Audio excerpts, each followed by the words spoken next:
اکثر جب تمہارا دل ٹوٹ جاتا ہے تو تم اپنی دعا کی قبولیت اور معجزوں کی نشانی ڈھونڈنے لگتے ہو کہ کہیں سے کوئی ایسا اشارہ ملے کہ میری بار بار کی گئی یہ دعا قبولیت کے دروازے تک پہنچ جائے۔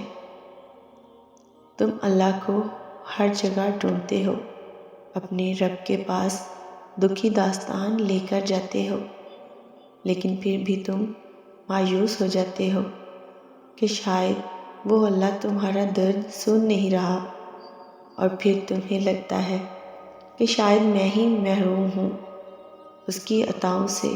تو سنو، اللہ نے کبھی بھی دینے سے انکار نہیں کیا، اس کی صفات تو عطا کرنے والی ہیں۔ تھک گئی جو میری روح تمہیں سجدے میں گر گئی، ٹوٹی جو امید دنیا سے تمہیں اللہ سے جڑ گئی۔ جب تم بے بسی کا رونا لوگوں کے سامنے نہیں بلکہ اس خالق کی کائنات کے سامنے روتے ہو، جب تم سبب ختم ہونے کے بعد بھی اس یقین سے دعا کرتے ہو کہ اس کے سوا کوئی تمہیں کچھ نہیں دے سکتا۔ رسول کریم صلی اللہ علیہ وآلہ وسلم کا ارشاد ہے، اے اللہ، تیری عطا کوئی روکنے والا نہیں اور تیری دی ہوئی چیز کوئی عطا کرنے والا نہیں، اور دولت مند کو اس کی دولت تیرے عذاب سے نہیں بچا سکتی۔ جن راستوں سے اللہ تمہیں گزار رہا ہے، ممکن ہے انہی کا آخری کنارہ معجزوں سے مل جائے۔ اللہ کبھی مایوس نہیں کرے گا، اس کے سامنے گڑ گڑا کر تو دیکھے۔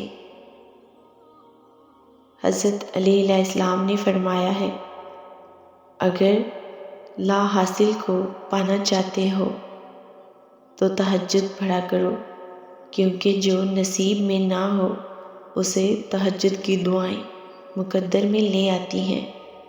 وقت کتنا ہی تلخ کیوں نہ ہو، زندگی کی راہیں کتنی ہی تنگ کیوں نہ ہو، ہر حال میں صبر کرو، اللہ سے مدد طلب کرو، وہی مدد کرنے والا ہے اور وسیلہ بنانے والا ہے۔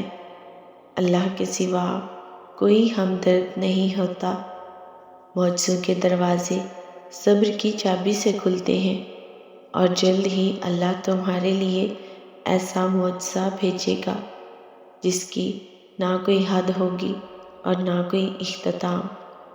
اپنی قسمت کا فیصلہ اللہ پر چھوڑ دو، اس لیے نہیں کہ اللہ بہتر کرے گا، بلکہ اس لیے کہ اللہ سے بہتر اور کوئی کر ہی نہیں سکتا۔ بے شک وہ بہتر انصاف کرنے والا ہے۔ اللہ تعالیٰ قرآن پاک میں ارشاد فرماتا ہے، تمہارا رب خوب واقف ہے اس سے جو تمہارے دلوں میں ہے۔ اگر تم واقعی نیک ہوگے تو وہ اپنی طرف رجوع کرنے والوں کے لیے بڑا بخشنے والا ہے۔ اگر زندگی میں کبھی ایسی تکلیفوں سے گزرو جن کا کبھی گمان بھی نہ کیا ہو، تو اطمینان رکھنا، اللہ تمہیں راحتیں بھی ایسی ہی عطا کرے گا جن کا کبھی خیال بھی دل میں نہ گزرا ہوگا۔